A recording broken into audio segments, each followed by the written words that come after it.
तो hello student, आज हम चालू कर रहे हैं यूपी बोर्ड एग्जाम 2023 के विज्ञान के क्वेश्चन पेपर को। इसमें हम चालू करेंगे विज्ञान के टॉप 20 एमसीक्यू क्वेश्चन।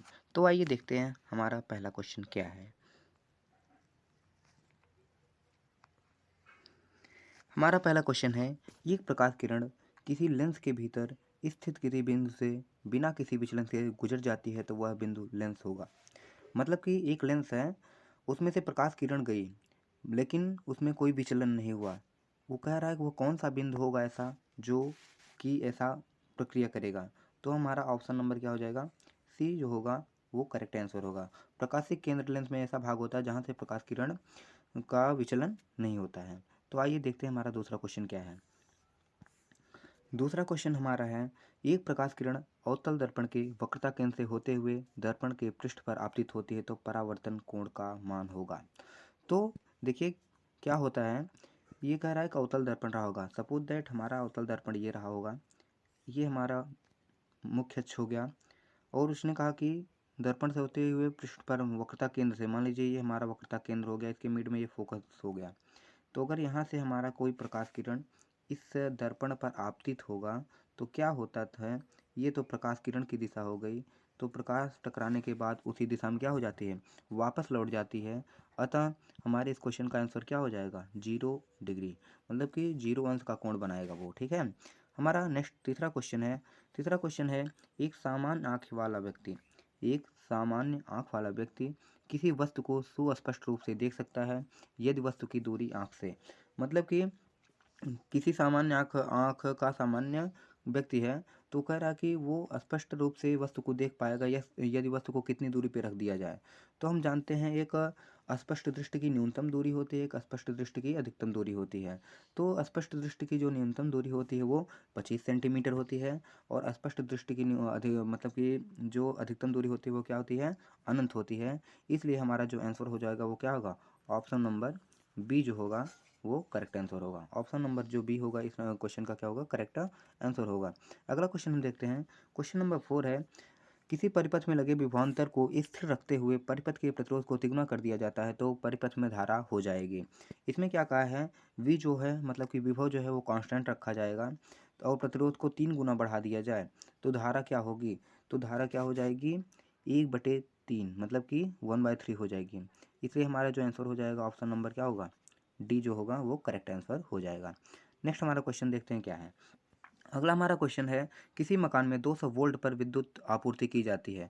मकान में 100 ओम और 200 ओम प्रतिरोध के 2 विद्युत बल्ब प्रतिदिन 1 घंटा प्रयोग में मतलब लिए जाते हैं तो प्रतिदिन विद्युत ऊर्जा की खपत होगी वो कितनी होगी।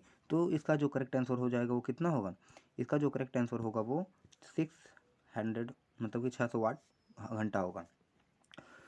ठीक है। तो हमारा अगला क्वेश्चन क्या होगा, हमारा अगला क्वेश्चन है कि किसी गोली दर्पण तथा किसी लेंस की फोकस दूरियां -25 सेंटीमीटर हैं तो संभवतः दर्पण एवं लेंस है। मतलब कि ये गोली दर्पण लेंस की फोकस दूरियां जो है वो लेंस भी है और दर्पण भी है। अगर माइनस में 25 सेंटीमीटर में दी गई है तो वो दर्पण पूछ रहा है, अगर माइनस में है और लेंस भी माइनस में है तो वो कौन सा होगा।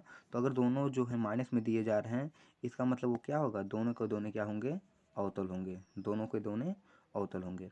अगला हमारा क्वेश्चन है, यदि किसी विद्युत परिपथ में 2 ओम 4 ओम 6 ओम के 3 प्रतिरोध श्रेणी क्रम में लगे हैं, श्रेणी क्रम मतलब सीधे सीधे जोड़ दीजिए, तो 2 4 6 ओम मतलब 6 4 10 2 12 ओम, ये पूरे प्रतिरोध हो गए। तुल्य प्रतिरोध कितना हो गया हमारा, 12 ओम हो गया। और परिपथ में 2 एम्पियर की धारा बह रही है, मतलब आई इक्वल टू क्या हो गया, 2 एम्पियर हो गया। तो क्या हो जाता है, आई इक्वल टू 2 एम्पियर है, और क्या पूछ रहा है, वी बराबर पूछ रहा है, विभवांतर पूछ रहा है, तो वी बराबर ओम के नियम से क्या होता है, V equal to I into R होता है।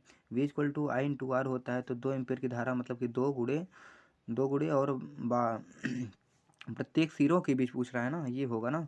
तो प्रत्येक सिरों के बीच अगर 2 दूनी 4, मतलब कि पहले में 4 वोल्ट होगा और दूसरे में 2 चौके 8 वोल्ट होगा और 6 दूना 12 होगा। मतलब कि ऑप्शन नंबर हमारा क्या होगा, बी जो होगा वो क्या होगा, बिल्कुल करेक्ट आंसर हो जाएगा इस क्वेश्चन का। ठीक है। अगला हमारा क्वेश्चन है कि जेड एन प्लस H2SO4 का रिएक्शन जो हुआ है वो बना है ZnSO4 प्लस H2। तो पूछ रहा है कौन सी अपक्रिया है। तो ये जो हमारी अपक्रिया है ये कौन सी अपक्रिया होगी, ये हमारी अपक्रिया है विस्थापन अपक्रिया। कौन सी अपक्रिया है, विस्थापन अपक्रिया है। अगला हमारा क्वेश्चन है, Na2CO3 का प्रचलित नाम है। Na2CO3 का प्रचलित नाम। तो Na2CO3 का जो प्रचलित नाम है वो क्या है? धावन सोडा। क्या है? धावन सोडा को ही मतलब कि सोडियम कार्बोनेट को धावन सोडा के नाम से भी जानते हैं। अगला हमारा क्वेश्चन है, निम्नलिखित में से क्षार धातु है। निम्नलिखित में से क्षार धातु आप पीरियोडिक टेबल में एस ब्लॉक में जब जाएंगे तो एस ब्लॉक का जो सबसे पहला सेक्शन होता है उसी को क्षार धातु कहा जाता है। तो देखिए उसमें जो ये सोडियम है उसी को क्या कहा जाता है? क्षार धातु कहा जाता है। हमारा देखिए अगला क्वेश्चन है, कॉलम में दिए गए यौगिकों को सुमेल कॉलम बी में दिए गए उदाहरण से कीजिए। मतलब कॉलम दिया गया है और कह रहा है कि मैच करिए। देखिए इसमें कुछ मैचिंग की गई है, देखते हैं सही है या फिर नहीं। तो हेलो एल्केन, मतलब कि हेलो एल्केन हम लोग कैसे पहचानेंगे? हेलो एल्केन हम जानते हैं क्लोरीन, फ्लोरीन, ब्रोमीन, आयोडीन ये सब क्या हैं? हेलोजन तत्व है ना। उसके बाद एल्केन हम कैसे पहचान लिए? कार्बन के बीच जो है सिंगल सिंगल बॉन्ड लगा है इसीलिए एल्केन है। तो क्लोरीन लगा हुआ है तो क्लोरीन, फ्लोरीन, ब्रोमीन, आयोडीन ये हेलोजन है। तो इसमें देखिए हेलोजन और कहीं आपको क्लोरीन नहीं दिख रहा है तो इसका मतलब जो हेलो एल्केन है वो दूसरे से एकदम सही जुड़ा हुआ है। उसके बाद हमारा क्या है, मतलब ये वाला जो हेलोजन है एकदम करेक्ट जुड़ा हुआ है। एल्कोहल में हम जानते हैं फंक्शनल ग्रुप OH एकदम सही जुड़ा हुआ है। उसके बाद हम जानते हैं क्या लिखा गया है, कीटोन। ये देखिए सी वाला जो है वो कीटोन को हम कैसे जानते हैं? फार्मूला हमारा क्या होता है, ये जो हमारा ये वाला जुड़ा हुआ है इसी को क्या कहा जाता है? कीटो फंक्शनल ग्रुप। तो जो कीटोन है एकदम सही जुड़ा हुआ है चौथे से। एल्कीन को हम कैसे पहचान पा रहे हैं? देखिए कार्बन में डबल बॉन्ड आपको दिख रहा है, यही क्या है? एल्कीन का सिंबल होता है। ठीक है, तो हमारा ये ऑप्शन नंबर क्या हो जाएगा? जो ऑप्शन नंबर हमारा ए है वो इस क्वेश्चन का करेक्ट आंसर हो जाएगा। ठीक है, अगला हमारा क्वेश्चन है, क्षार धातुएं हैं, मतलब कि इनमें से कौन सी क्षार धातुएं हैं? हमने आपको बताया, आप जब पीरियोडिक टेबल मतलब आवर्त सारणी में जाएंगे, आवर्त सारणी के पहले सेक्शन में जब आप देखने लगेंगे यस ब्लॉक के, तो उसमें आपको क्या दिखेगा? Lithium, sodium, potassium. क्या दिखेगा? Lithium, sodium, potassium. मतलब इस क्वेश्चन का जो करेक्ट आंसर हो जाएगा वो क्या होगा? ऑप्शन नंबर बी जो होगा इस क्वेश्चन का करेक्ट आंसर होगा। अगला हमारा क्वेश्चन है, एल्काइन का सामान्य सूत्र। अब देखिए एल्काइन क्या, इसमें हम पढ़ते हैं, देखिए 3 होते हैं। सबसे पहले पहले कौन कौन होते हैं? पहला हमारा एल्केन होता है, दूसरा हमारा एल्कीन होता है, तीसरा हमारा एल्काइन होता है। जो एल्केन होता है वो CnH2n प्लस CnH2n होता है ना, ये हमारा एल्केन होता है। और Cn का CnH2n -2 जो है वो एल्काइन हो जाता है, और CnH2n +2 अगर है तो वो एल्कीन हो जाता है। अगर +2 लगा हुआ है तो वो एल्कीन होगा, और -2 अगर लगा हुआ तो एल्काइन होगा, और कुछ भी नहीं लगा है CnH2n जो ऊपर वाला है ए वाला, ये किसका है? ये एल्केन का है। और ये देखिए जो माइनस मतलब सी वाला है ये एल्काइन का सूत्र है, CnH2n+2 जो है वो एल्कीन का सूत्र होता है। ठीक है, तीसरे हमारा जो ऑप्शन है वो करेक्ट है, ऑप्शन नंबर सी जो है इस क्वेश्चन का करेक्ट आंसर हो जाएगा। अगला हमारा क्वेश्चन है, देखते हैं अगला क्वेश्चन क्या है। क्वेश्चन है, पौधों में जड़ों द्वारा अवशोषित जल एवं खनिज लवण का परिवहन किसके माध्यम से होता है? तो हम जानते हैं प्लांट में जो वाटर ऑब्जर्वेशन होते हैं, मतलब कि जल का अवशोषण होता है, खनिज लवण जो होते हैं वो जड़ के द्वारा प्लांट में पहुंचाए जाते हैं ऊपर की साइड। तो किसके माध्यम से भेजे जाते हैं? जाइलम जो होता है इसका करेक्ट आंसर हो जाएगा। अगला हमारा आंसर है, स्वस्थ मनुष्य में सामान्य रक्तदाब मतलब कि ब्लड प्रेशर कितना होता है? तो option number C is the correct answer of this question. ठीक है, मतलब इसका करेक्ट आंसर क्या हो जाएगा? 120/80। ठीक है, आंसर नंबर हमारा 16वां है, निम्न में से कौन समजात अंगों का सर्वश्रेष्ठ उदाहरण है? कौन सा समजात अंगों का सर्वश्रेष्ठ उदाहरण है? तो option number A is the correct answer.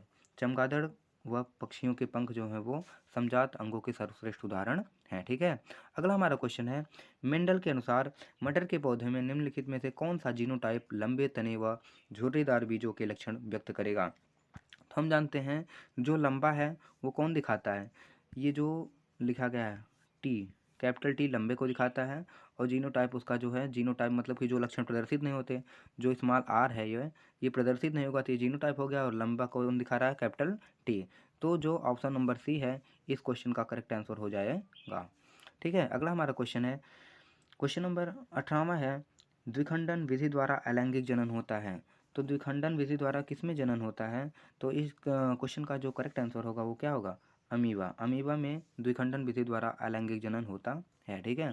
Question number 19 है हमारा, स्थानीय निवासियों द्वारा वन संपदा को बचाने हेतु प्रसिद्ध चिपको आंदोलन कहाँ आयोजित किया गया था। मतलब जो चिपको आंदोलन है वो किस क्षेत्र से संबंधित है। तो ऑप्शन है हिमालय के गढ़वाल क्षेत्र से, राजस्थान के अरावली क्षेत्र से, दक्षिण भारत के नीलगिरी क्षेत्र से और मध्य प्रदेश में है।